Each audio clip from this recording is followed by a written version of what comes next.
We still got a lot. Yeah, it's a little construction going on today. All right, if you want to go check with him and see if you can move the guy, there's one that's right behind our wall here. All right, I just talked to him and see if he moved down. They got 3 other guys in there. Welcome to the show, everybody. Apologize for a little bit of the background noise we got here. There's a remodel going on behind us, and these guys are jackhammering literally behind the wall we're sitting in front of. So we're trying to deal with that and get that situated right now. Hopefully that won't be going on too much longer. But welcome to episode 8. As you know, we have a very prestige guest with us tonight over here trying to add to the ruckus that is going on here at ICC tonight while we're doing the show. Welcome to the show, Darnell.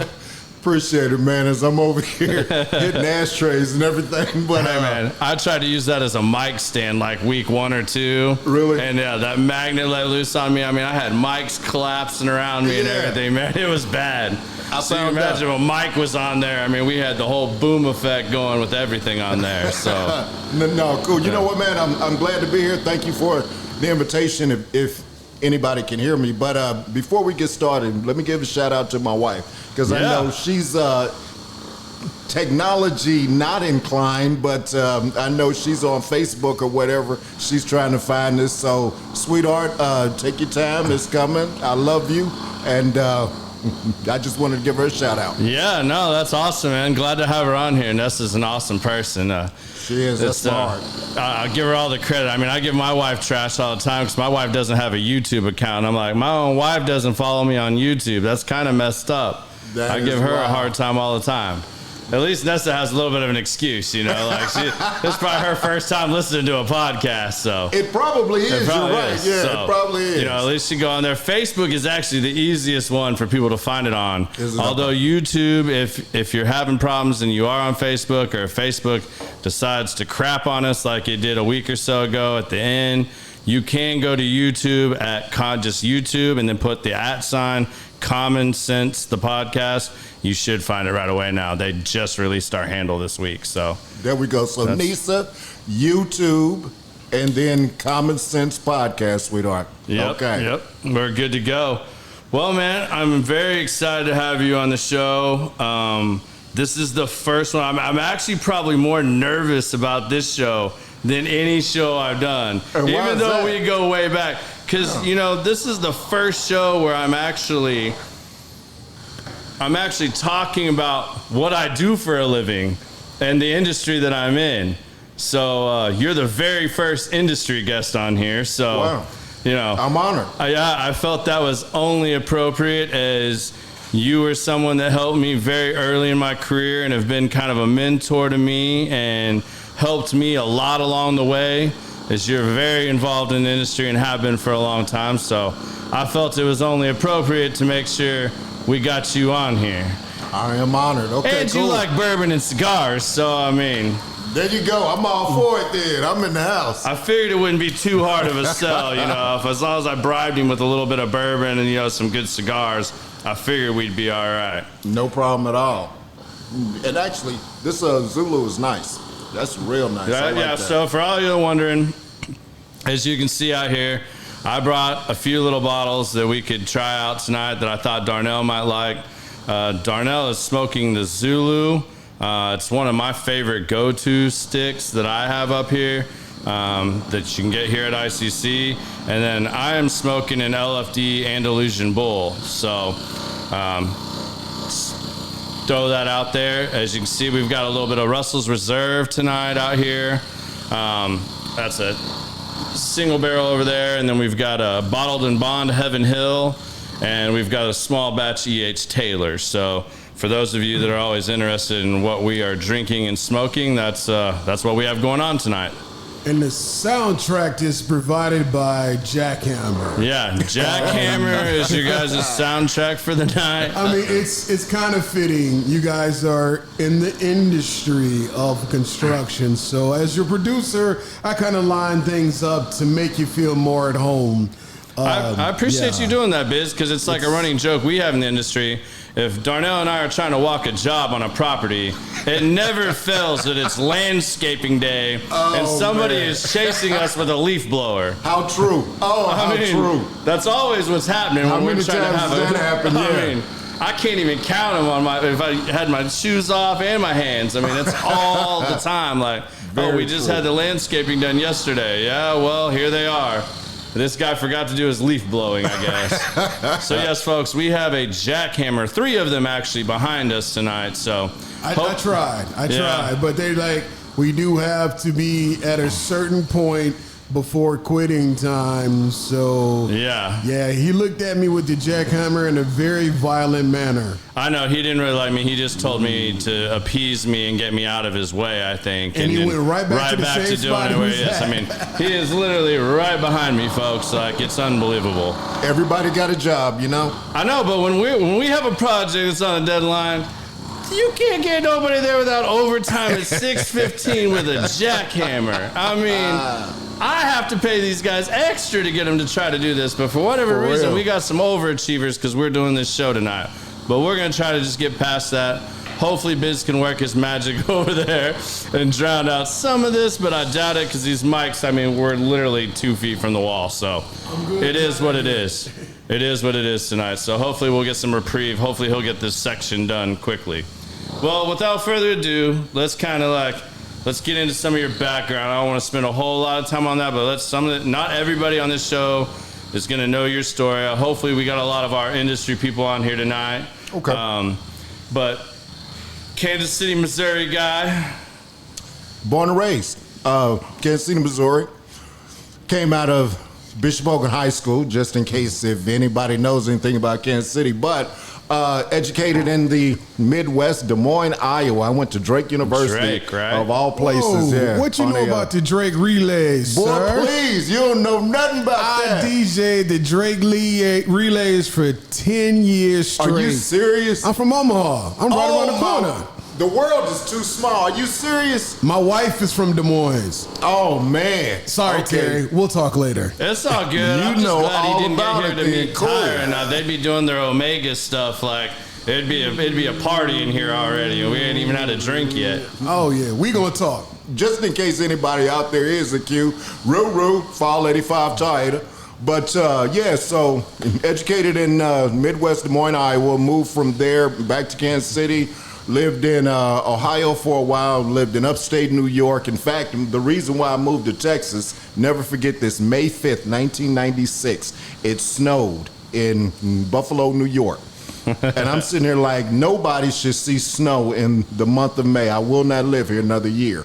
So actually, you know what, interesting, I arrived in Dallas, Texas on Halloween, 1996, and pretty much been here ever since. Happy anniversary. That's funny because I moved to Texas in 1996 from Glastonbury, Connecticut. Oh my God! Yeah, and my prior residence before that, I mean, mind you, I was in when I lived in Kansas. I was in, I think that was first through sixth grade. First through third was Wichita, Kansas. Third through sixth was in Olathe, Kansas. Moving to Glastonbury, Connecticut was quite the shock. I'll never forget this. We moved right at the end of summer, started school, and I think it was late October, early November, I experienced my first nor'easter. Oh, yes. And that was a record snowstorm year, and I think they ended up with like 174 inches of snow that year. Yeah. And I remember the first time it dumped like 2-3 feet of snow. My dad literally said, "Go shovel the driveway. Do not go back to bed. I have to go to work. You have a delay. You're not going to school for a couple hours." Right. I'm like, shovel the driveway with what? We didn't even own a snow shovel. Oh, my God. I mean, it doesn't snow like that in Olathe, Kansas. And if it does, it's gone later. Like, and a broom just will not do. Yeah, or a dirt shovel. I mean, like, it wasn't real good. I mean, that's one of the funny stories my dad used to tell because he literally told me, I said, "Well, how much you paying me to do the driveway?" He said, "I'll give you $20 when you get home from school." And I'm like, "Cool, I can go buy like a box of baseball cards with that." Right. Well, I walk outside and I see this kid with a ponytail. Guy had like a Trans Am or a Firebird across the street, high school kid. And he's walking behind this machine that is literally throwing snow. I'd never seen this before in my life. Wow. It's the first time seeing a snowblower. Right. So I walked over to the guy and said, hey, man, you got time to do our driveway? He's like, sure. You know, how much you pay for it? I said, well, what does it cost to get your driveway done? He's like, yeah, give me $10. And I was like, sure. So I went back inside, went back to bed. My old man came down to my room hot.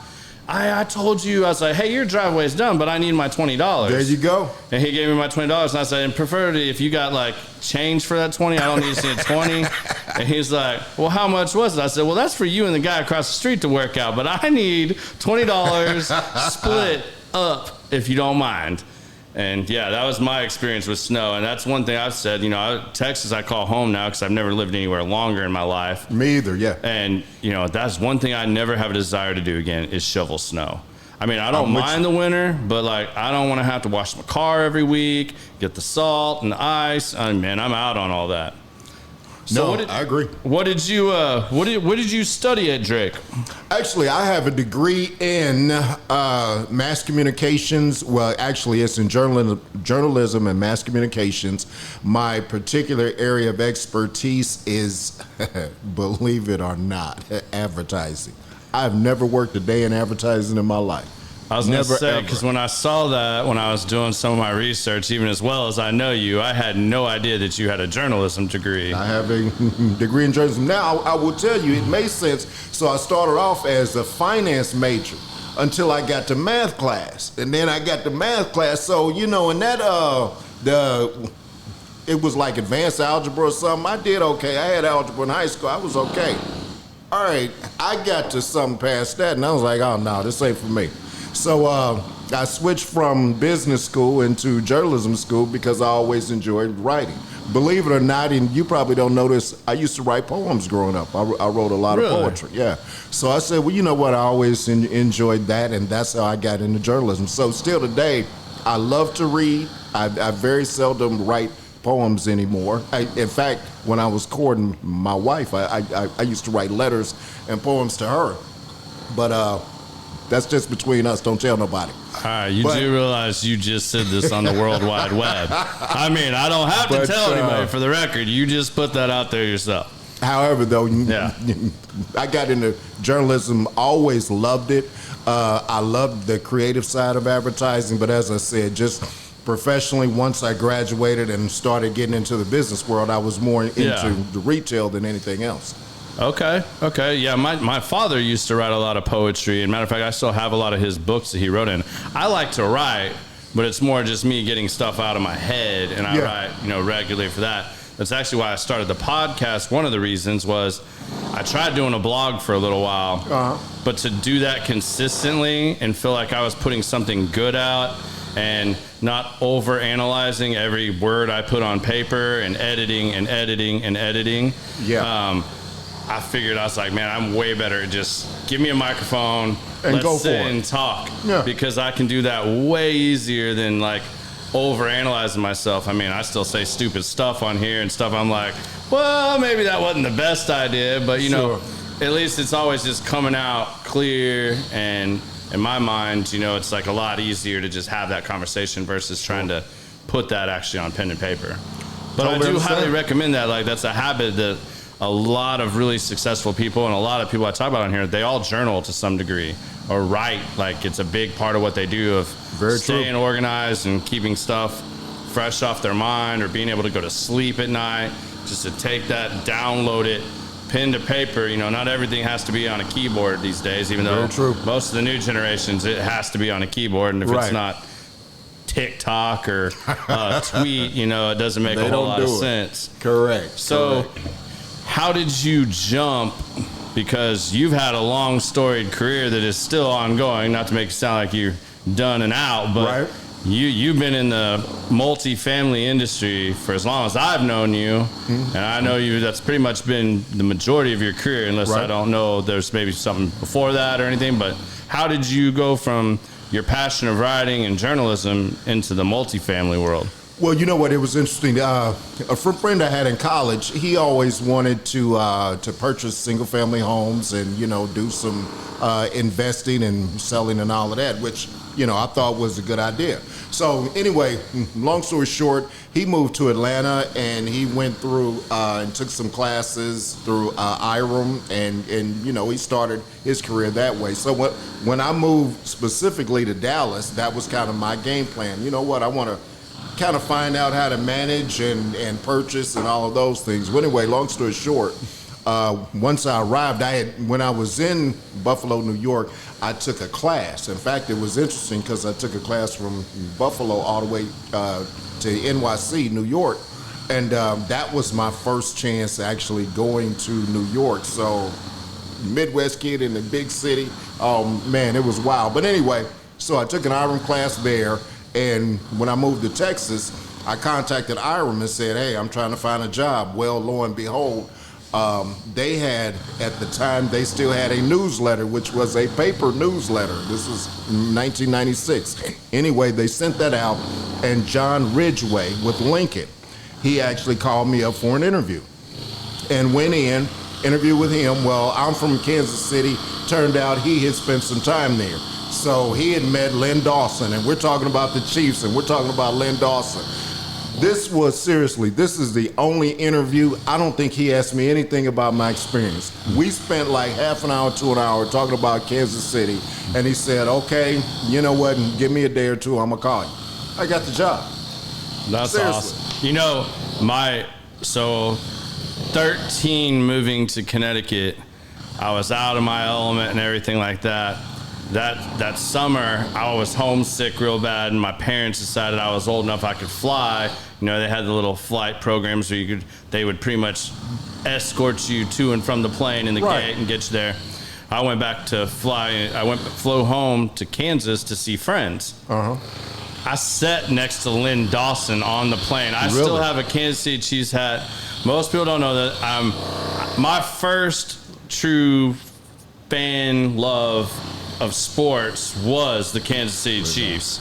Cool. Now, I sided a little more with the Cowboys because that was my grandfather's team, and Oklahoma guy. So I was both Chiefs and Cowboys fan. Gotcha. Have been for a long time. But my first jersey was a Steve DeBerg jersey, and I was a big Derek Thomas fan. But Len Dawson was actually the first professional football player I ever met. I flew next to him on the plane. Was an awesome guy. He just recently passed. Right, sure did. So yeah, that's awesome, man. Yeah, so cool. You got interviewed about the Chiefs, and there starts the storied career with Lincoln. Yeah, it was, and to be honest, John is still like a mentor to me. Although I'll be honest, I haven't called him in a long time, but.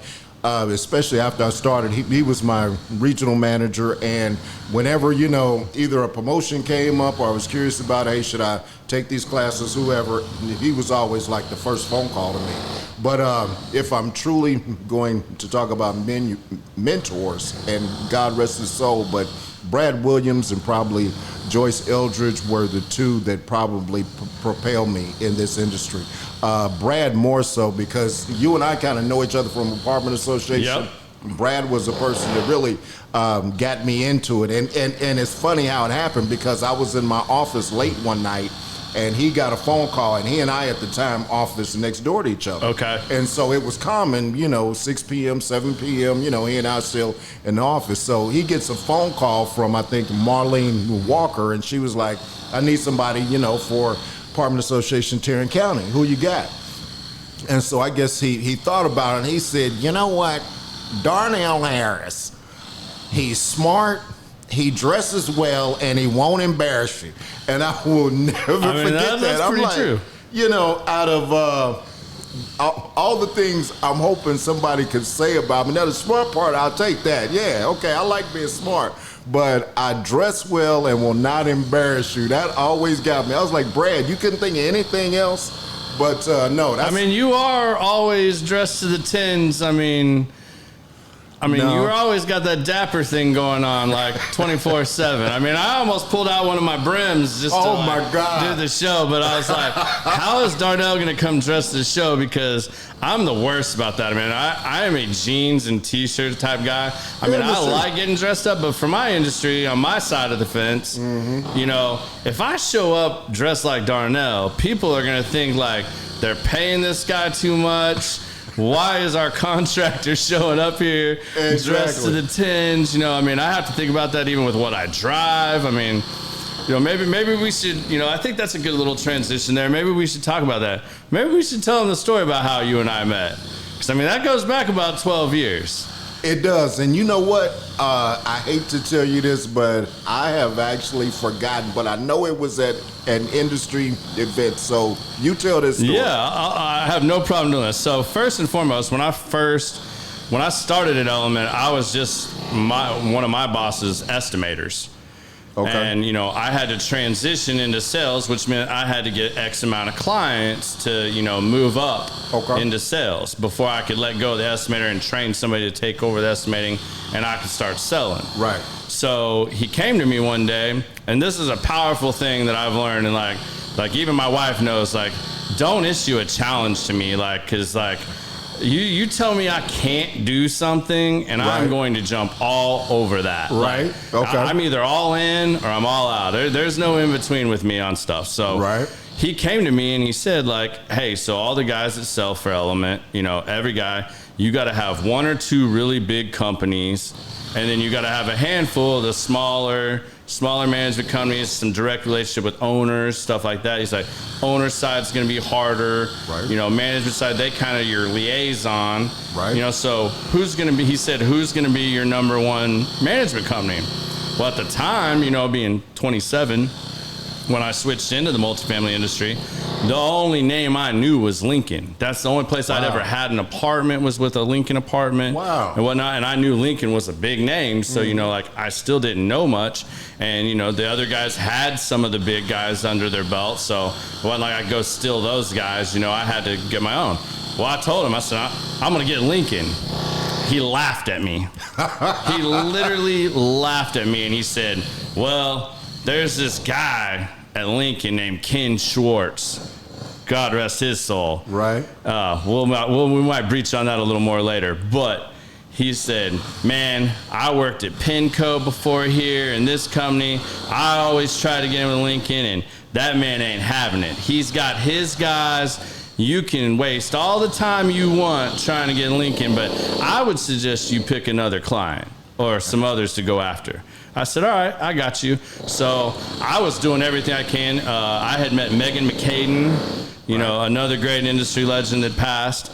And Megan really helped me get in with some of the associations and taught me, you know, hey, this is what you got to do. You got to be a part of these things. These people got to get to know you. You need to become friends with them. They got to know that you're not going anywhere, because people will come in and out of this industry, but once you're really in the industry, you ain't leaving the industry. You might bounce around in the industry, possibly, but you'll be in multifamily some way, because once you get in, it's family.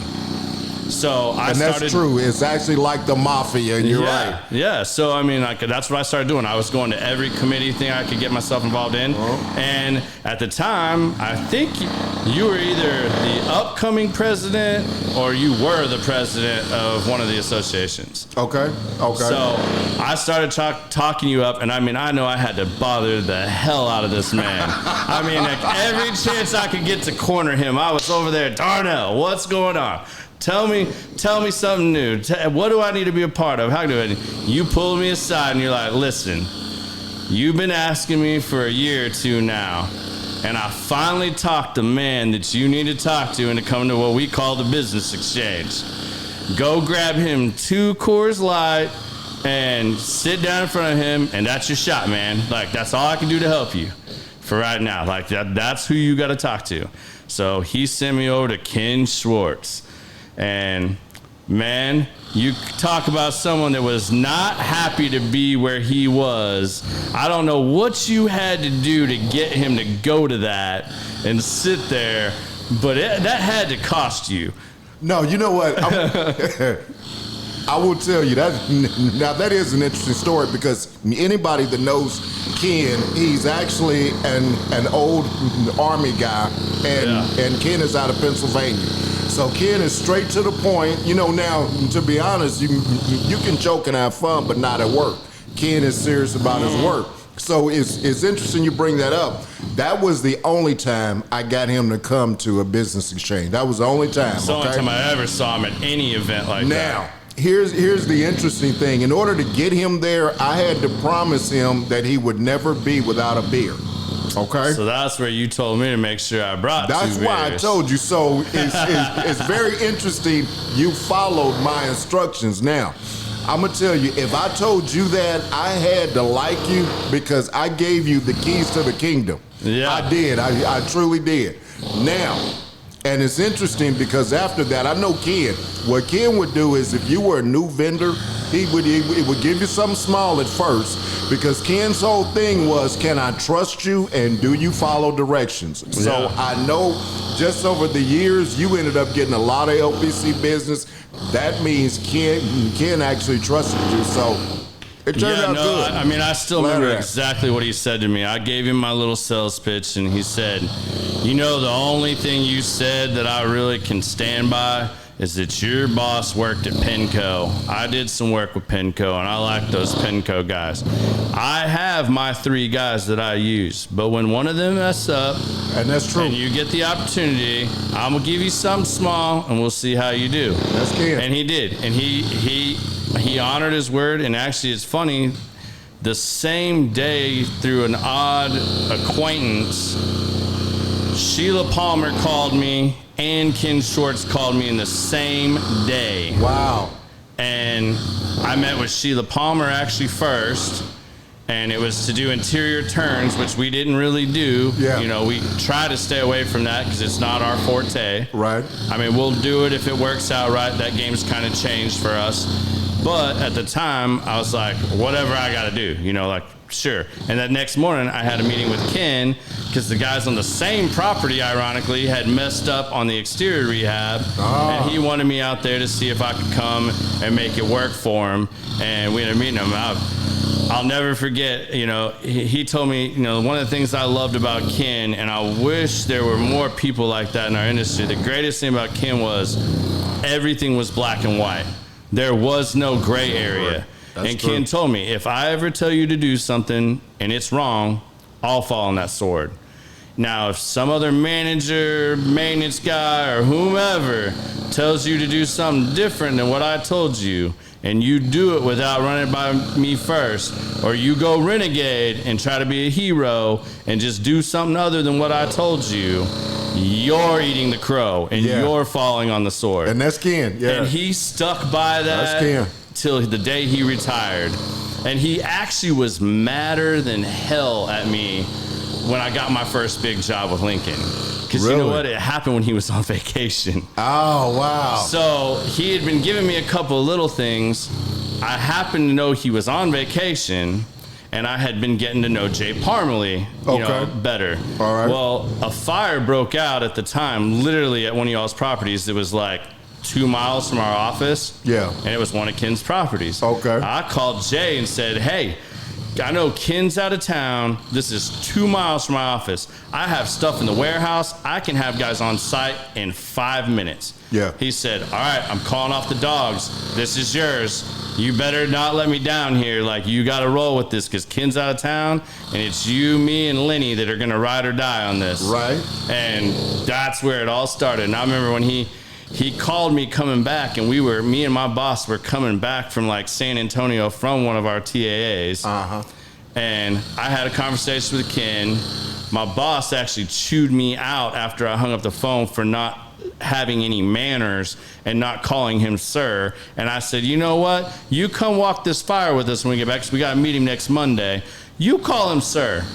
And in typical Ken fashion, for those of you who don't know, unless you outrank that man in the military, you do not call him sir. No, that ain't his thing at all. And he would dress you down if you called him sir. So, my boss is like 6'5", 260, 270. I mean, he's a big dude. John's a big guy. Yeah, John's a big guy. And John comes up and calls him sir, man. And I'll never forget, man. I just sat back and started laughing. I was about to die. And as I am now. Yeah. Ken stopped dead in his tracks, walked into this building, and turned around, got right up to him, and said, "Were you in the military?" "No, sir." "Don't call me sir." No. And I mean, I was dying laughing. I was like, he got a little ahead of us, and I was like, still thinking, hey, you want to try your manners out again? No, that ain't Ken at all. You're right. Well, that's good stuff right there. So, you did that for me, and I'll forever be grateful for you for helping me with that. And I mean, that's just one of the many things you've done to help me in my career, and the things you've taught me and lessons and knowledge you've shared with me. What's something for, because you're still on the owner management side. Right. And what's something you would say to, maybe some of these other sales guys that work for a vendor or a contractor, that's advice you would give them in today's market, in today's world, when trying to, further their career with any client? Well, no, you know what? Two things, probably, and I think I've said this my whole career, but our business is based on relationships and partnerships. Specifically, and I'm gonna start with partnerships, but as our industry goes, meaning as occupancy goes up, you guys get more and more work. When our industry is bad, when occupancy goes down and we're overbuilt, our phone calls kind of stop to the vendors. So, it truly is a partnership. You got to be able to ride those cycles. Exactly. I mean, we are hand in hand, so it is a partnership. But the other thing about relationship and talking about Ken, this kind of fits in. Everybody kind of deals with those they like and they trust. Just like for years and years, I've called you about large stuff, small stuff. I've even I got a question. I've never seen this, man. That's one that blows my mind. Darnell, hey man, what do you know about this? And I'm like, wow, like for once I get to share some knowledge. Yeah, and so primarily I call you primarily because of a relationship we have. But that's our whole business, and that's why ever since I got into the apartment association, be it Tarrant County, Dallas, NAA, TAA, whoever, I've always encouraged vendors to be active because you're around the people that you need to call you. Number one, get to know them, talk to them, be a part of the associations and stuff, and get to know those people. And the other part of that is, you always support those who actually support you. So, not long ago, I called you up. I'm with the new company. Shout out to Palladium USA, Palladium Management Group. Yes. But I called you to sponsor. We were having some training. Now, at the time, I don't think Palladium had ever called you for anything, but you actually stepped up and sponsored. Well, that's a relationship and that's a partnership, because I guarantee you over time something is going to come out of that. Right. So, it's always about those relationships that you start. It doesn't have to be financial. It could be, almost anything. Having a conversation, having a drink, whoever, but if you're a salesperson, you have to be outgoing. You have to put yourself out there. And that's my advice. Like, and the lesson I learned from that and the things you taught me was find a way to add value. Add value doesn't mean, like you said, you don't have to buy your way in. You don't have to, you don't have to have money, to make money. I hate that saying, like, that you have to have money to make money. Because, back then I didn't have any marketing money. I had no marketing budget. Like I got to go to the events that my company did and events that the industry that we were a part of, AATCA, GD, stuff like that, trade shows. But if you're just looking for that sell, I think that's the biggest mistake that a lot of young sales guys make. Oh, I totally agree. Sales guys or women's, don't go in with your pitch. Tell them about you. Find out about them.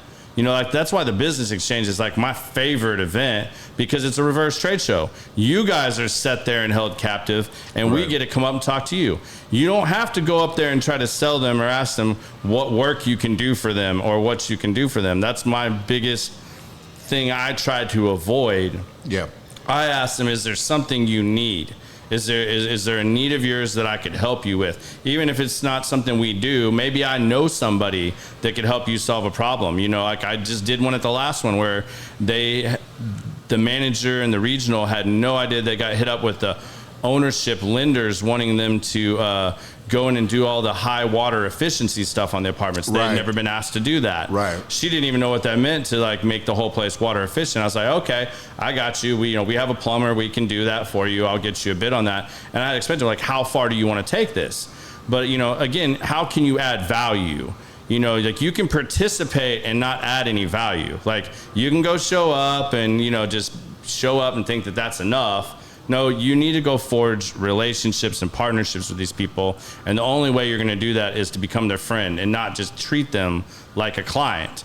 Like if you treat them like a client and all you're asking for is them to open up the checkbook, you're not going to get anywhere. That's a long, hard road. Some people never get past that. Some people eventually get the idea that, you got to go build relationships with these people. Because in our industry, there ain't any project that goes completely as planned. There's always going to be problems, and it's how you deal with those problems and how you work past that with them and how you communicate that. Because, you and I have been in some dog fights. In 12 years, we've gone through the nitty gritty, and it's funny. It's not always the big jobs either that gets you in hot water. Yeah. Sometimes it's that little pain in the ass job that nobody wants to do. Including us, like neither side of us wants to be dealing with whatever this is. But we're doing it because both of us have somebody to answer to. Like, I think that's where a lot of people get the relationship between the contractor and owner manager messed up too.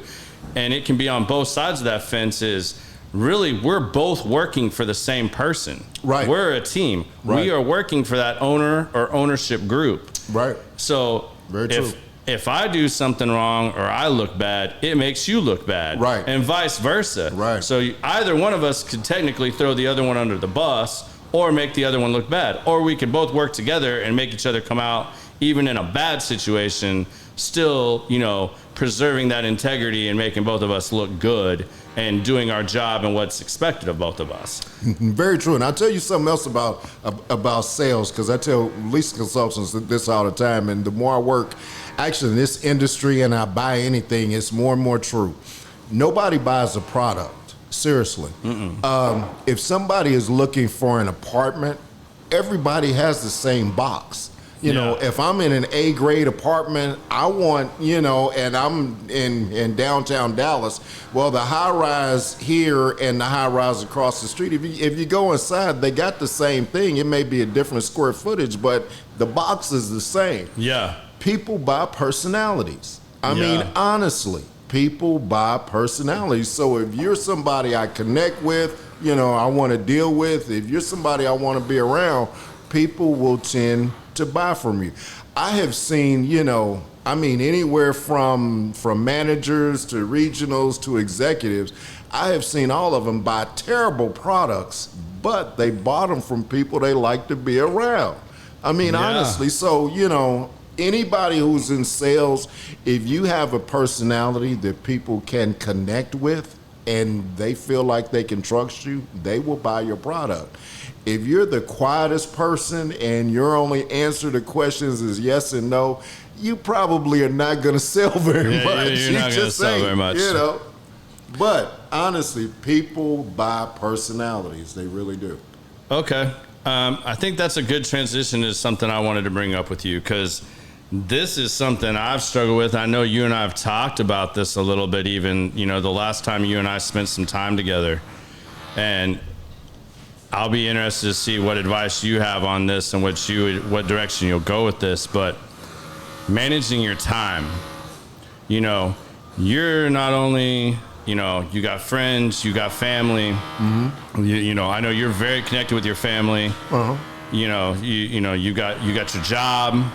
At times you were not only doing that, you were also head of all these boards, president of this and that, all things that take up a tremendous amount of time, especially what bleeds into your family time. Because, to me, I always put, my family comes first. Right. And then, then work and, on and on and on. But, you got to have your priorities right. But something I always struggle with, and I still do, and I have to find ways to try to do this, but I'm curious as to maybe strategies you have or advice you have on this to do this successfully and be a part of all these things to be able to make it. How do you do the work balancing? Like, how do you look at that? How do you manage the time? Because like that's your most important asset is your time, right. And that's really what the people want. Because if you're giving them your time, you're giving them attention, and you're being personable, right? And then that's because they want to spend time with you, right? And if you're doing that or you're not doing that, you can see, and I can see with every client I've had. It goes through waves and cycles, and it's like sometimes you're more connected, right. Sometimes you're not. Right. What's your advice on balancing that kind of stuff? Because if you're a little withdrawn at times, that hurts. And, right. You're going to feel that, especially in the sales world. But, I mean, you're somebody that balances a lot of things. And I'm looking at that as like me trying to do my job, keep all my different clients happy, attend all these, PCS meetings and board things, and be at the trade shows, be at stuff that all takes time, outside of work. It's not just your 8 to 5, because, one of the biggest things I see that like people that come into sales, we have some examples of that too, where guys come out from the construction side want to get sales, and they're sales is just entertaining. You guys go golfing all the time. You take clients to do all the cool stuff. They don't see everything that goes in before and after 8 to 5 that allows you to do those things. But it's one of the hardest things, probably the biggest thing I struggle with is allocating my time and still having time for all the things that I want to do, whether it's my podcast or everything else. Like what is your outlook on that? What's your advice, or how do you deal with that? Okay, that's a loaded question, I know. Oh my God, it is. And I tell you what, I'm going to try to keep my answers succinct, but there's so many ways I can answer that. But I'm going to tell you, when you started the question, my first answer is I have a wife who understands that I'm juggling a lot of balls. And I will tell you, just as a partner, as a spouse, she supports everything I do. Now, and in all honesty, wow, that's getting louder. So, in all honesty, she's not trying to be a part of the apartment association, and she ain't in a sorority, and she ain't in this and that, and I am. However, she actually supports that. So, having that support at home, I will tell you, first and foremost, is a huge thing, because, when I come home, she's not complaining about, oh, well, you weren't here, you weren't there. She supported me in every endeavor. And, I'll tell her, ask her, hey, I'm about to do this with the apartment association, or I'm going to do this. Is that okay? Hey, yeah, fine, go and do it. So having that support first and foremost is probably number one. Number two, because in life, I've gone through different stages. I've gone through stages where, I would work 14 to 16 hours a day. And then I've gone through stages where, I would try to put in my 8 to 10 hours a day and go home. But to me, the important thing in all of that for everybody is take some personal time. And to be honest, that isn't something I've always done. But in that whole 24 hours, they say you need 8 hours of sleep, at least of rest. You need 8 hours of just your own time, be that with your family, your kids, whoever, and you need 8 hours of work. In today's society, nobody has that schedule. No. Nobody, okay? No. Some people are taking that 8 hours of your own family time or whoever, and that 8 hours of work, and putting them all together for work, or you put the majority of it into your family. And to be honest, I mean, the world has changed so much. Just like, at the point that we didn't have pagers or cell phones, if somebody called your office, they had to hold off until tomorrow to get a hold of you. Now, they expect to get a hold of you right now, and that is the expectation. So, time frames are a lot shorter, but here's what I would tell anybody. You know what? In your 24-hour span, the most important thing is your sleep. Because if you don't have the sleep, you can't do anything else. Get your, and for everybody it changes. I've worked for people that could sleep 3 and 4 hours, and I always, wished I could, but I'm not that guy. I need my You 8. and me both. My wife's the same way. My wife is a 3 to 5 hours a night. If I don't get 7 hours, I'm not a fun person to be around. Yeah, I can't. So, you know what? Out of my 24 hours, I need my 8 hours of sleep. But, and I would say probably the least amount I give to work is going to be 8 hours. That's just something I'm accustomed to. So I'm probably somewhere between 8 to 12 hours a day, depending on what's going on. But the other thing, and so that leaves you with about 4 hours of Darnell time. True, and to be honest, the reason why I said my wife first is because just from going through some personal issues, right now I'm on this kick where I'm trying to exercise. So every day I try to do some personal reading, I do exercise, and then I do like a personal devotion in the morning. So those are things that every day I do, because things that are important to me has always been God, family, and after that is everything else. So my morning time is about God, it's about family, and then I go off to work and do everything. So now I'm starting to exercise. So I give myself at least 3 to 4 times a week, I spend an hour exercising. So I brought her up because she supports all of that. Right. And it will be hard to be with a partner, a spouse, whoever it is, that does not support your own personal goals. That's very, very true. I mean, I'm fortunate as well to have a wife that supports everything that I do. So, you know, I mean, it's like this. I mean, I now added a podcast that every Tuesday I'm gone. And I mean, you know, from 4:30 to, you know, 9:30 at night, I'm doing this. And, you know, then all the prep before and after that goes into that and putting this out there. But, you know, I think what you said is point on. I mean, like, you got to schedule those times and those things in the order that they're important to you. And I mean, it's hard. I mean, like, I'll openly admit, like, it's probably as organized as I am, as OCD as I am about this stuff. Yeah. I still find that, you know, I got caught up in XYZ. I didn't devote enough time to this. Like, I got so caught up in just trying to meet all the demands on me at work that I didn't put enough personal time in, you know, and that's probably my biggest struggle. You know what? And I mean, and that's common. As soon as it starts happening, I mean, like, I can almost instantly guarantee, luckily I have enough people around me that are good enough friends that'll say, hey man, like, you know, like, I feel like I'm just, you know, like, you're just taking orders now. Like, you know, you're just an order taker, you know, like, we haven't seen you out on the property, or I haven't seen you at an event in, you know, XYZ time. And you start forgetting, like, man, yeah, that's all the stuff I did to put into where I am now. And you're like, man, all right, I gotta refocus a little bit, because I gotta make more time for that. And, you know, because it is. I mean, it's literally the nuts and bolts behind everything in your career. It's how much time do you want to give these people, and how much time, you know, do you spend building those relationships? Because like we started off with, it is the relationship. It is truly. And I mean, like, and it's hard to keep that always in focus. And, you know, like, you know, to stay on top of that, because everybody gets pulled in a million different directions, whether it is your family or, you know, your hobbies, or, you know, whatever else it is, it's a hard thing to do.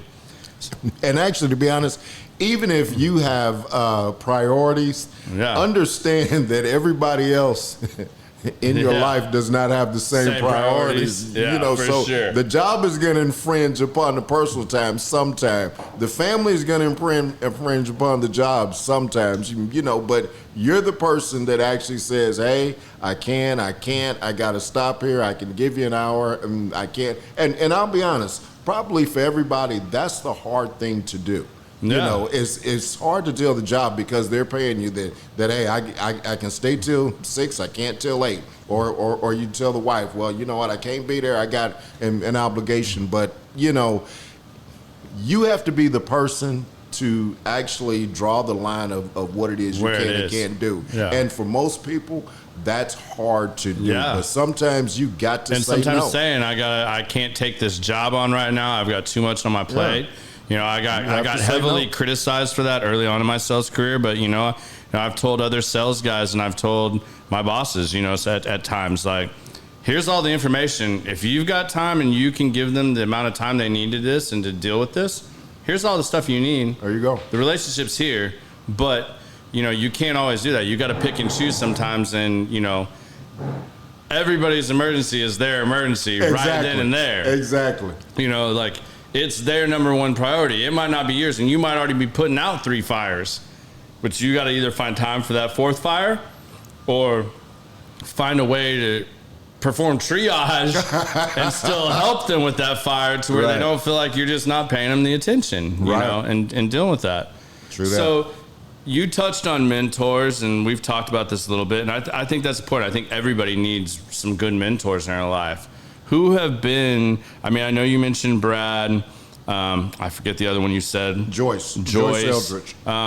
Maybe not in your career. Who are some other big mentors? You know, like I know just from knowing you, your brother was a big mentor person in your life. Who are some of the other mentors that you like really look up to? Okay.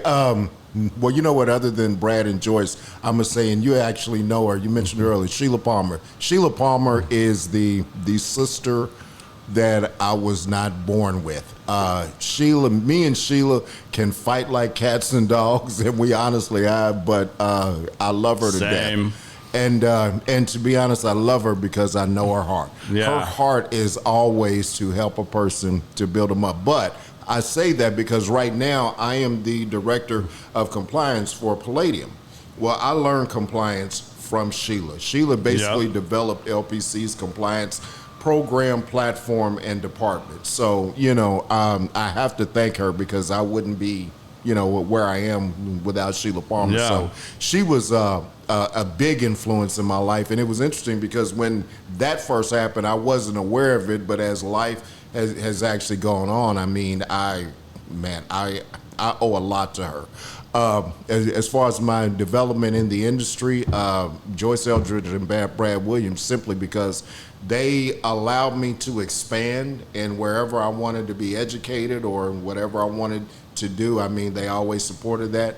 Also for mentors, I would have to add Scott Wilder and Fred Chaney. Although I never directly worked for them, they have always supported, you know, whatever I was doing in the industry. So, you know, for those things, and especially after you look back on a career of 20 plus years, you kind of see more vividly and clearly who actually was there to help you, support you, and whoever. So, I mean, especially with Lincoln, which probably, even though I'm not employed there, I always somehow be tied to Lincoln. I mean, you had a long career with Lincoln. I did, and actually, to be honest, I still love them, support them. I don't have any bad feelings against LPC at all. But you know, just outside of there, obviously, I would go to my 2 older brothers. So I'm actually the youngest of 3. Which I'm not sure if I ever told you. I probably have. But my 2 older brothers have now passed away. And it's interesting. I only bring that up because as the youngest, you never imagined that you would somehow become the patriarch of the family. Yeah. Well, somehow I am now the patriarch of the family. So that was, you know, an expectation I never had. I just thought my brothers would always be around. But my brothers were huge influences because my father passed when I was 3 years old. So as far as kind of that older man, you know, I always had them. My mom obviously was an influence, but you know, for me, it's interesting because growing up without a father, kind of what I did was I took bits and pieces from men that I knew because I didn't have that constant man always necessarily there. I'm kind of a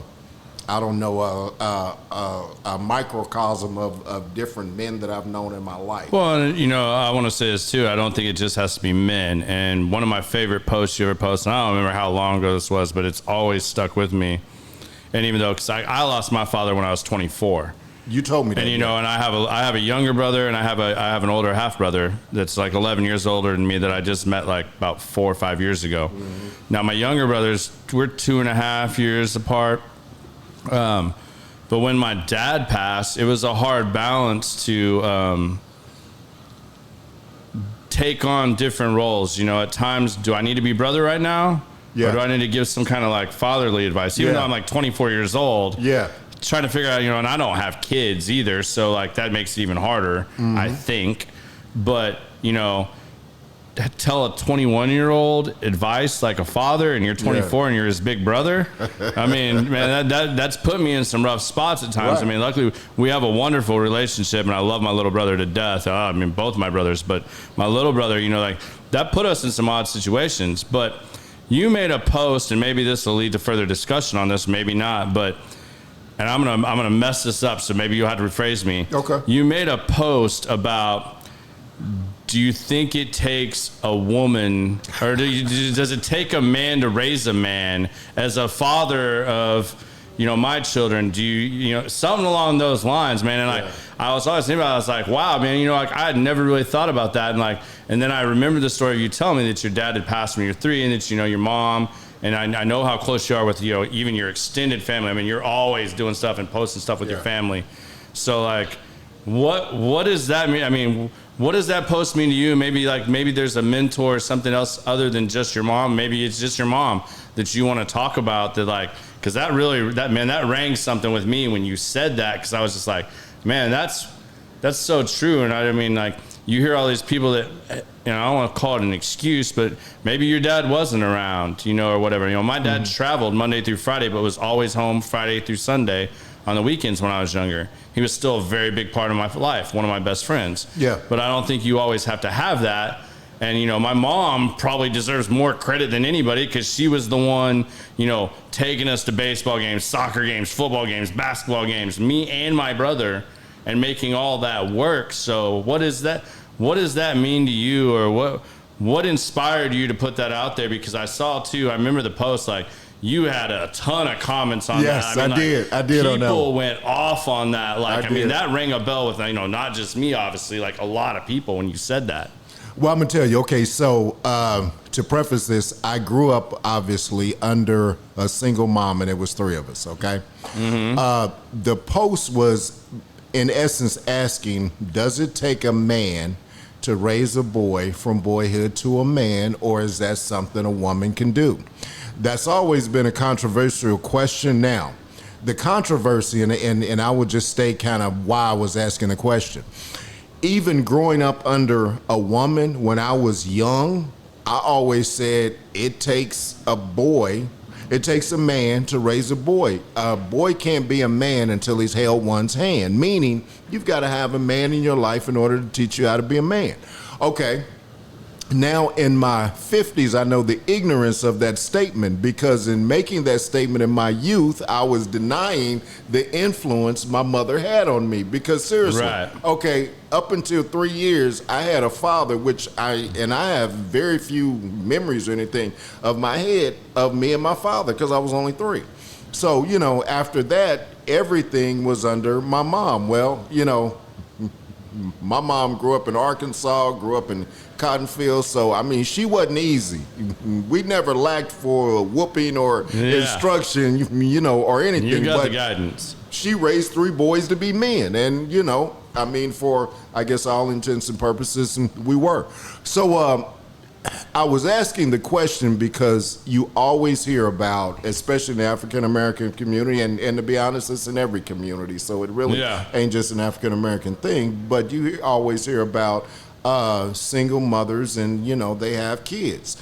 And so the question often becomes, well, you know, you got a 35-year-old son sleeping on the couch, and you know, he sometimes got a job and don't. I mean, is that a systemic thing? Is that of race, or is it anything else? And so the question became, okay, can a single mom raise a boy to be a man? Here's what I would tell you.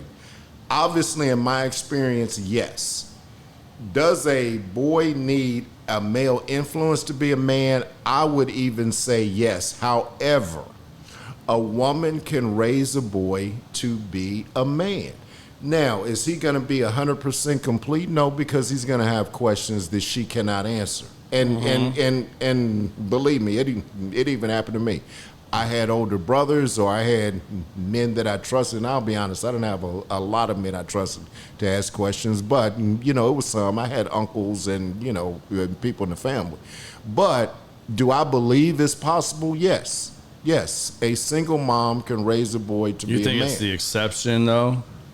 I'm going to tell you, here's what, and it's interesting. Me and my mom and my wife have had this conversation, and you want to talk about some controversy.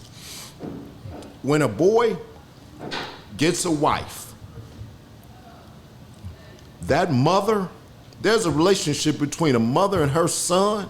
You got to understand, okay, that's the first woman you ever loved. That's the first woman you ever dated. That's the first woman you ever had. Now, it's not a romantic love, but it's still a love. Right. When she goes from being number one in your life to number two, I don't care who you are. Every mother I know, and I will say this till the day I die, every mother I know has an issue. Okay, and it's not that she doesn't like who you marrying. It ain't even about the wife, and that's where females tend to get confused about my statement. It isn't that the mother does not like the wife. In some cases, they don't. Yeah. But my point is this: it's hard for any mother to give up that number one spot in her son's life, and you know why? That's the first man that ever loved her unconditionally from birth. Yeah. That's the first man who ever did that. That husband, he had to learn to love you. That son, he loved you unconditionally from birth. All of his life, you were number one up until he met that one. Yeah. Now you got to deal with, I'm not number one no more, I'm number two. That is not an easy transition for most women. Man, try moving your mother in with your wife. Boy, and look only at lasted 6 months. I have never heard the phrase, there cannot be two queens in the castle, so many times. Yeah, my parents moved in. 6 months later, my parents moved out. Wasn't happening. Oh, they got love for each other. They get along great, but they got along a lot better when they lived in separate addresses. It's just the way it is. It's true. I mean, I can remember when I moved home, it wasn't popular or the cool thing to be in your mid-20s and be at home living with your mom, but you know what? I wasn't in a place where I couldn't be without that. She wasn't in a place where she could take care of the house and everything else completely on her own, from all different walks of life here, that statement still rings so very, very true. And that's interesting, though. That's and I know you don't know Biz well either, but I had Biz on the show a couple weeks ago, and man, y'all gonna have to, you gotta ask Biz about his grandma. That's all I'm gonna say. When y'all have your story talk later, y'all need to talk about that, because that, man, it blows my mind. Biz pretty much raised by his grandmother. Oh, and, I know you got some stories. And he'll tell you some stories too. But there's a lot of commonology here between all this, and I think it boils down. A lot of great lessons too, I think.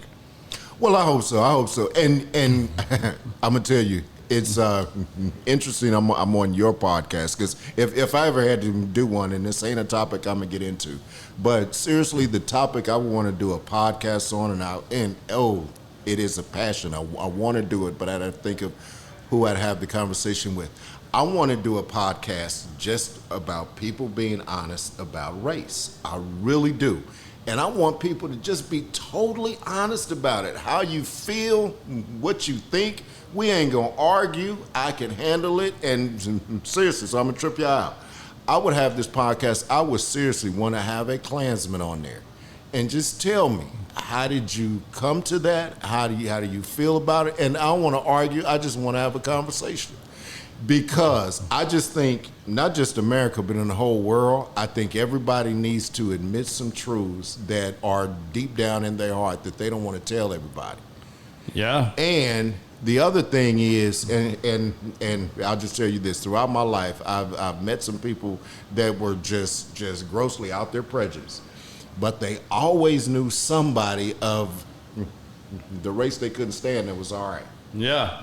And what stands out to me about that is that, but no, you judge that person as a person. You didn't judge them by a color. You judged them by a person. When you happen to connect with them. Racism is taught. You're not born racist in the world. Or any let's take prejudices, just all that. Your dislike for something else other than maybe you may not like broccoli. Well, you have that choice because you didn't like that taste. But behaviors as a child are mimicked, taught, learned, and then as you get older, they take on their own development.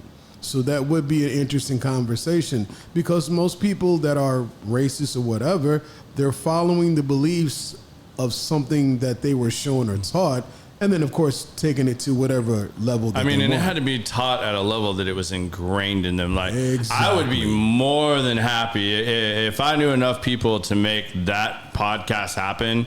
I'm totally down there. I mean, I think we would get booted off of every platform in like 5 minutes. I don't think so. I don't think so. I'm happy to give it a go because I've said the same thing. A lot of people that don't know my background either. You know, I have friends from pretty much every race. My wife is half Middle Eastern. Mm-hmm. And you know how many people that have no idea, they just think my wife is some weird mix or Italian or whatever. Do you know how many jokes or this and that about ragheads and all kinds of other stuff? And I'm not going to say more words because probably the algorithm is going to kick me off just for saying that. I'm keeping my eye on it. Yeah, like I'm not using that derogatory, but I'm just saying, like, even me, since the wars and stuff in the Middle East have broken out, I've had to listen to stuff. And, there's a time, like, I went from growing up in a house when I was first born and little, like my earliest memories, my dad was vice president of the bank, moving up the chain, doing well, bought his house of his dreams that he thought he was going to retire in, whatnot, early 80s. My dad lost his job. My dad had just bought that house. My little brother was born with tumors on his fingers, had to have a bunch of surgeries, all this and that. My dad lost everything and could not sell that house because of the market crash in the 80s. Yes, right. So my dad, being a banker, was too prideful to declare bankruptcy, even though that probably would have been his best move. Right. Me as an adult looking back on that now, that probably would have been his best move, but he was too prideful to do that and pay the price that would have costed for however long bankruptcy has to do that and to get that fresh start. He just simply wouldn't do it. So my dad, we moved to Wichita, Kansas while my dad took a new job at the RTC and traveled Monday through Friday and was shutting down defunct loans for the FDIC. Right. And I literally lived across the street from Beach Elementary in Wichita, Kansas. And I went from living in this mainly white, middle-class neighborhood in Claremore, Oklahoma, to Wichita, Kansas, pretty much living in the ghetto. I went to a school that was majority African American, small Hispanic population, and some white kids. So, I couldn't walk from the front door of that school, my duplex that we were renting while my dad's still paying for the other house, without getting jumped once, twice a week. So what was your hood nickname? You moving to the hood, you got to get a nickname. I know he had one. I know is he aware of it as a question? I have so many nicknames. It's not I was even gonna funny. say, I know you had one. G Money. Levi, because in high school I dipped Levi Garrett for a while. You just pick it. I've had several, but even that experience, some of my best friends are African American or of different cultures and stuff like that. That still didn't jade me. And yet I can tell you too, speaking honestly, I remember the first time at a roller skating rink when my dad came to pick me up and saw me kiss a black girl. Lost his mind. Literally. Everything else was cool, but now all of a sudden I crossed some line that was not cool that I had no understanding of. Still to this day, I would love if he was still around to have this conversation with him and really get his viewpoint on it. But do I really want to know that viewpoint? But so to me, racism has to be so deeply ingrained because, I don't really see color or nationality. Matter of fact, I think the more different you are than me, the more I want to get to know you. The more I want to what are you about? What do you know that I don't know? Right. And I've seen it happen both ways too. I can tell the story too. I went a few years ago to the Middle East and went to Jordan where my father-in-law is from. And I set all these parameters about what would make me feel comfortable to go to the Middle East. We're talking, this is only 5 years ago. Granted, Jordan is relatively safe, but it's also right next to Syria and stuff. They have refugees coming over. There's still Taliban in certain parts of Jordan and stuff like that. So I can tell you too, I ended up riding in the back seat of a 7 Series BMW going across Jordan with a Hispanic woman, a Jordanian, and then my half white, half Jordanian wife, and me in the back seat. Like, culturally, not a good thing. They asked me if I wanted to drive, but I didn't want to drive in Jordan. Like, how do I know where to go or what to do? Like, I didn't want to do that. And there's guys with machine guns and stuff at every checkpoint. Like, the military is their police. Like, there isn't like a lot of police stuff, you know. So I sat down at tables and they straight up didn't serve me. Like, they came and brought everybody else water, didn't bring me water. I mean, so like, that was my first real understanding of when I would hear, especially some of my African American friends growing up, when I would hear their parents tell stories. Mm-hmm. That was my first really being able to relate to that. Exactly. Because like, I thought I kind of understood things, but like, no, I really understand. Until it happens like, to you, yeah. Because when it happens to you, and same thing, I didn't think I was going to make it out of the airport in Amman. I had screwed up my beard the week or two before we went, and I messed up my mustache area, so I shaved this part off, right? So I had just long beard from here down. I mean, I didn't like shave it off, but it was real light, you know what I mean? So, and then I'm thinking this is the first really long flight I've ever taken. I mean, like, it's like we flew all the way to Paris, had a layover, and then flew the rest of the way to Amman. I mean, I was on a plane for like 20 hours, something crazy like that. So here's my genius self thinking, oh, I should be comfort. So what do I wear? My black Eddie Bauer boots, a pair of Columbia cargo pants, and a Texas Rangers t-shirt with a ball cap on. I mean, that's me. Everybody knows me. I'm a jeans and t-shirt type guy. That's what I wore on the plane. Well, guess who the only people that dress like that in Amman, Jordan are terrorists or military special forces dudes. That's it. We hit that airport. I got through the first checkpoint. When I'm about to go through customs and stuff to get into Jordan, man, I had 2 dudes bum rush me.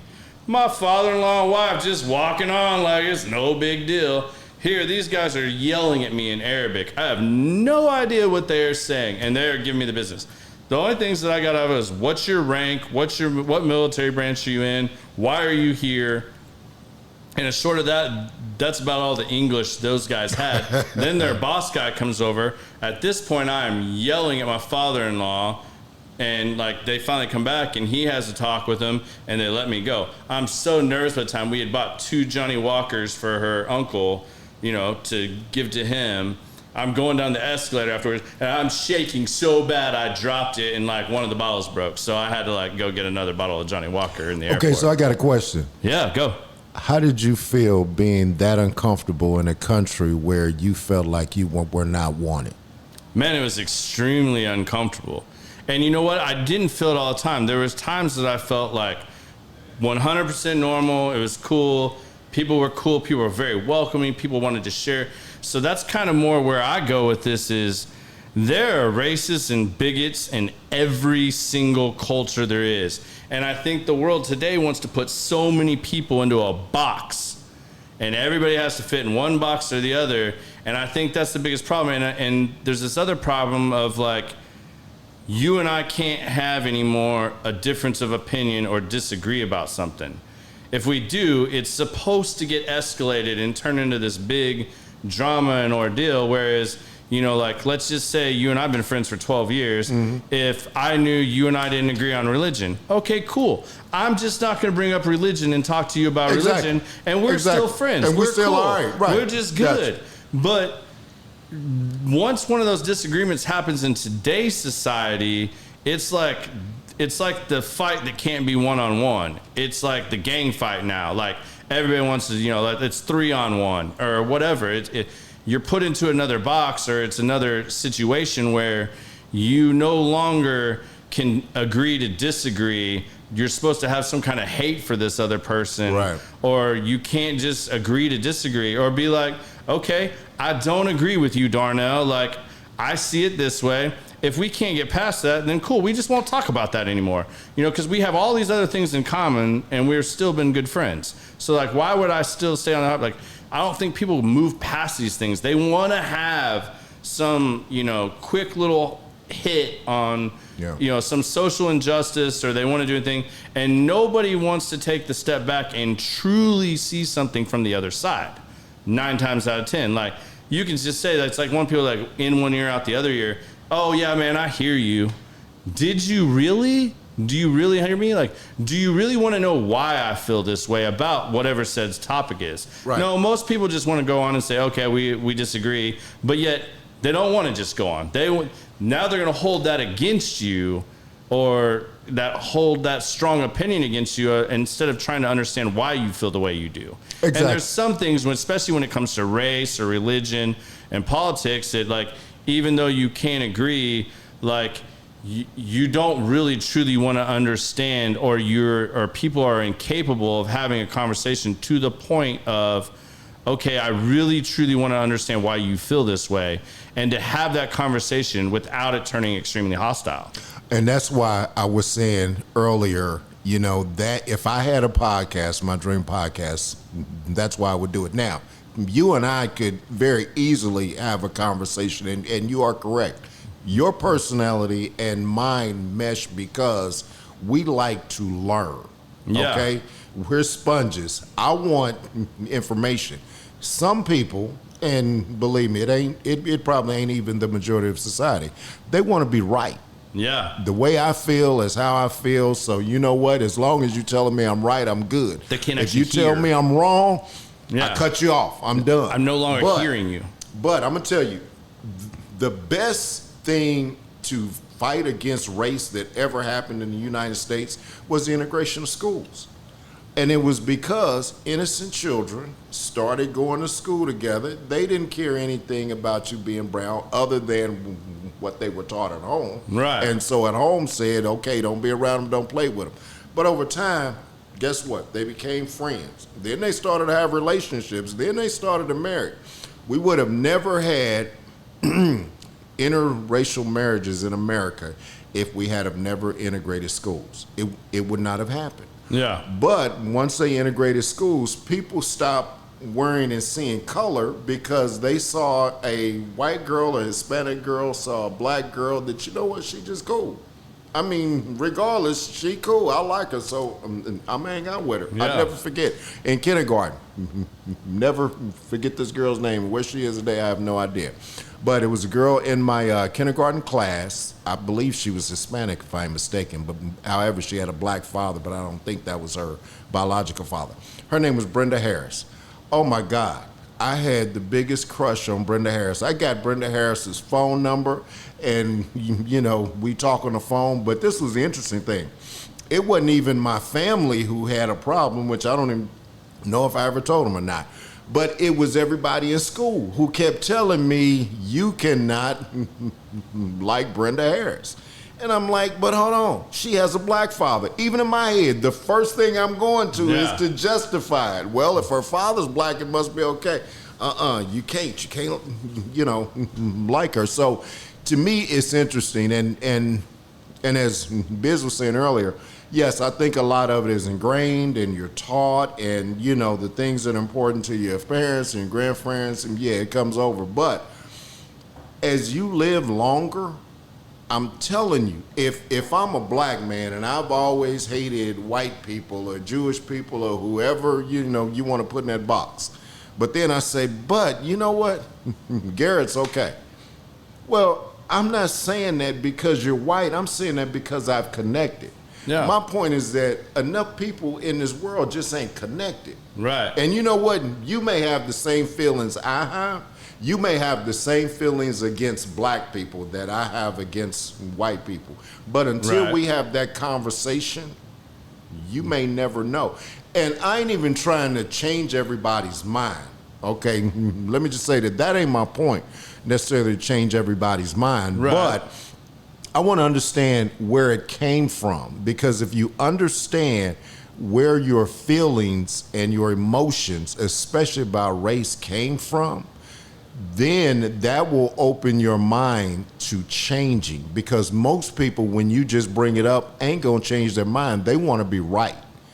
But a lot of them don't know inside their self, right, where it came from. See, that's where I was saying, like, I would love to have that conversation with my father. Do I think my father was a racist? No, I don't think he was a racist. I mean, I had black friends over all the time. Like, my best friend in high school was black.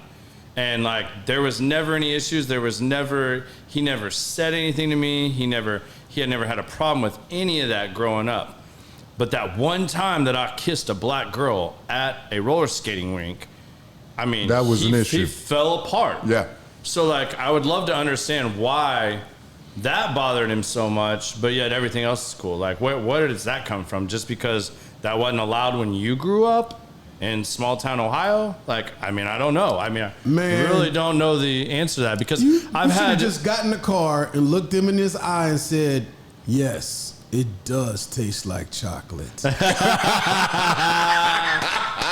And y'all just went and drove home. He would a lot, yeah. I mean, I wish I had that kind of intellect back then to say something like that. I mean, but yeah, I mean, that kind of stuff. I mean, it intrigues me, it interests me, and you know what? This is one of the reasons why I wanted to do the podcast and stuff, because I know so many different interesting people from all walks of life and I have these types of conversations with people, especially here at ICC, sitting in the lounge, talking with my boys of all different various backgrounds, races, whatnot.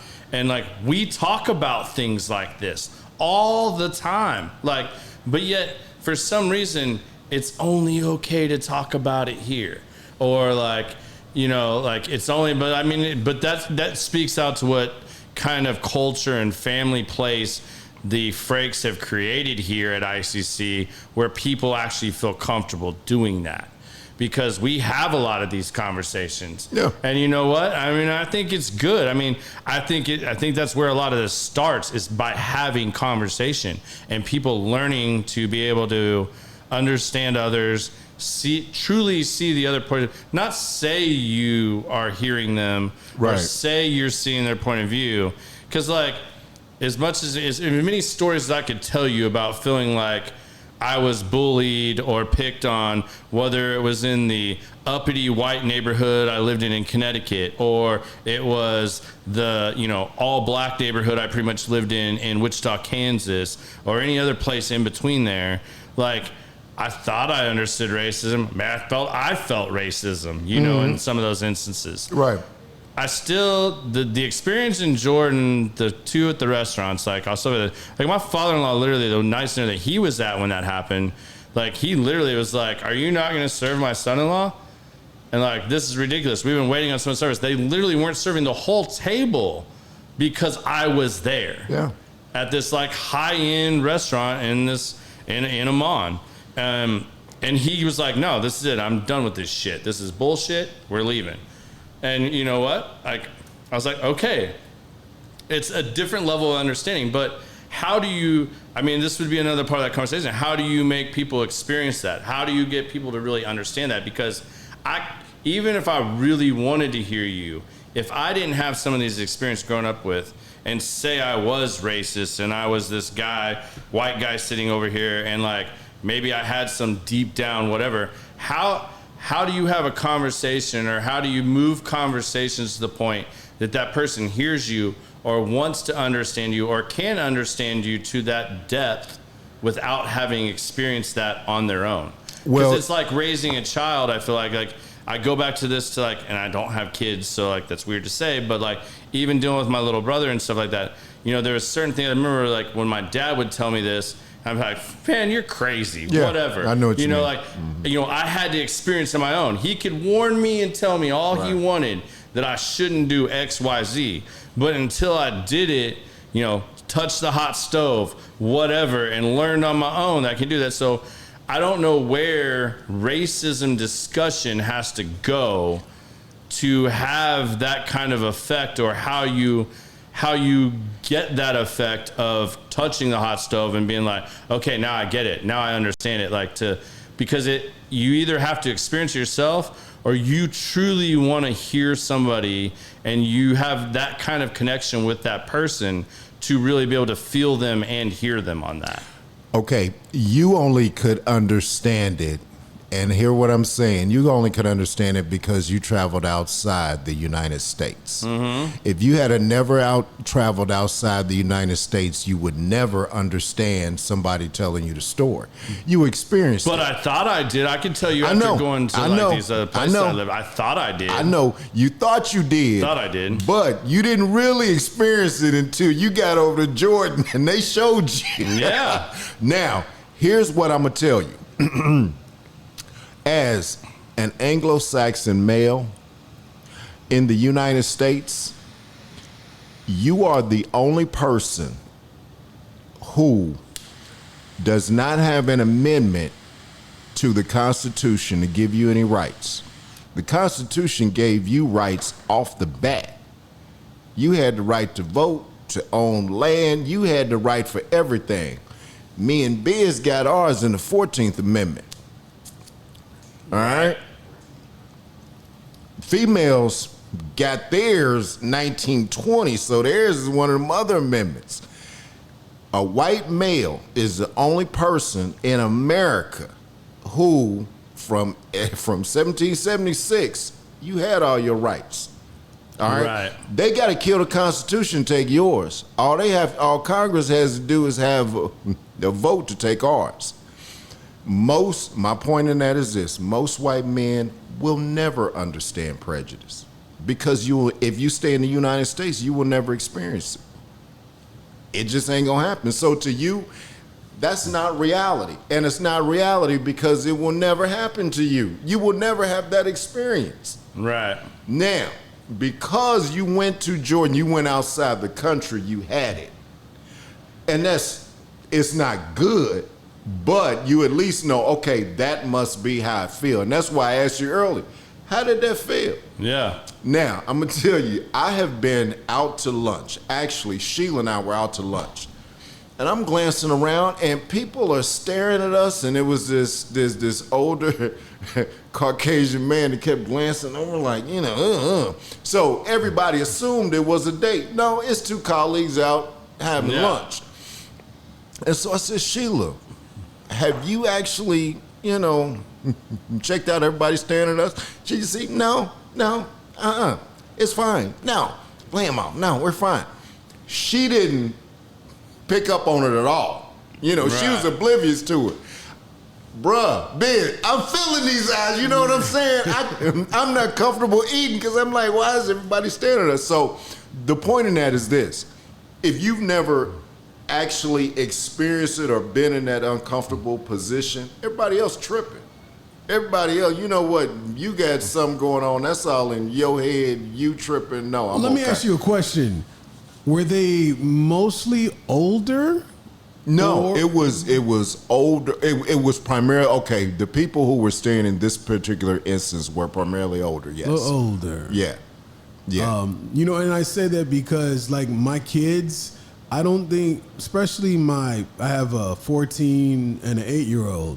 They don't see it that way. They don't experience it that way. But you still have to, and that's one thing. You don't have children, but we do have to have conversations like with my son, where when you go out and walk or ride your bike, you have to understand that you could run into an instance. If you ride your bike in front of somebody's house, get off, park it to tie your shoes, somebody who doesn't like the color of your skin could run out, assault you, confront you, everything like that. We have to teach our children how to handle certain situations that some people only see on the news.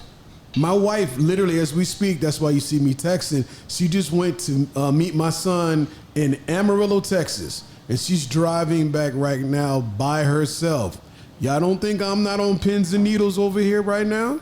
Not just for her to, hopefully, not to have a car mishap or something, but what if she stops and gets gas at the wrong place, the wrong time? These are things that a lot of people don't have to worry about. But sometimes, and this isn't just black, this can be Latino, Asian, whatever. Yeah, but it's a lot. It's a lot. But I will say this.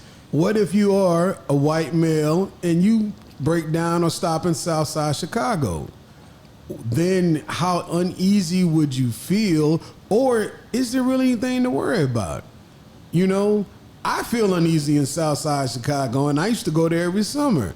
Didn't matter. So it's different places, spaces. Yeah, I mean, because people don't pay a lot of attention to their surroundings in general. Like, correct. And, you know, my wife jokingly calls me a social chameleon because I can jump into any conversation real easily in places I've never even been, and I will start reflecting your tone, your dialect, or what's something without even knowing it until I'm called out. And you'll fit in. Because that was, I think, like self-ingrained defense mechanism from moving so much growing up and constantly having to make new friends, being thrown into all different kind of cultures and environments and all this stuff. And, you know, like, I mean, it's still like, I mean, I'll tell another story. Like, you know, like I there's two things I want to say on this. Like, I think this is where some of the conversation has to start, and I think this is still where the older generations say things to even my generation of, you know, as a white guy, you know, like, and you see this, and the media does such a terrible job, and they still try to create these divides, and like, instead of hearing what either of you saying, because either of you were never slaves, right? Were either of your parents? My great-great-grandparents. Okay, so we got to go to great-great-grandparents. Mm-hmm. The media still tries to portray this thing of like, what are you talking about, Darnell? You weren't a slave. Like, why do you even raise that? Slavery was ended, blah, blah, blah. But they don't understand or want to hear any of the other things of why you would still feel uncomfortable. Or I've never heard, like, your conversation about the amendment was something I'd never considered. I mean, and like, that just kind of clarifies those things. And it's like, even with all the racial things that have happened in recent times, people want to go back to like, well, slavery just needs to end. I mean, if slavery was ended, like, you know, you guys just won't let go of that. You guys just won't let go of that. Like that, I've heard that so many times, no matter where I've lived. Yeah. You see it on the media and stuff like that. And like, you're missing the point. Like, it's not still about that. Like, but you just want to stick onto that one thing and base all your opinions and arguments off of that. It's not just about that. I mean, you're sitting here telling a story about how you're worried about your wife driving back from Amarillo in 2022. You're talking about telling your kids about stuff like that. Like, I mean, I don't have kids, but like, I wouldn't have to have that conversation with my kid. If I had a kid, I would not have to. And nobody wants to acknowledge or talk about those things. And I think it's, and how you have that conversation and make them understand that from perspective, and then how you change that and start making change to where that doesn't continue to happen is two different things. But like, to answer your question about the Southside Chicago thing, I can think about as recently as I was 27. So like 27, me and my little brother over the holidays went to visit his best friend who was living in Brooklyn, New York. I've been to New York multiple times.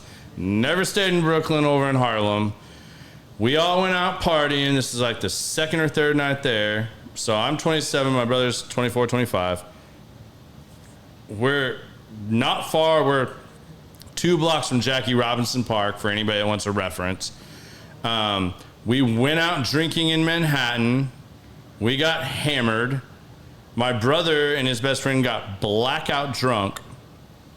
Walking back to the subway, because we were going to take the subway. I mean, it was only like 3 stops up. I mean, you could walk it, but it was lightly snowing. It was cold as hell. It was in between Christmas and New Year's, and they got separated and lost. They get in a fight. They get separated.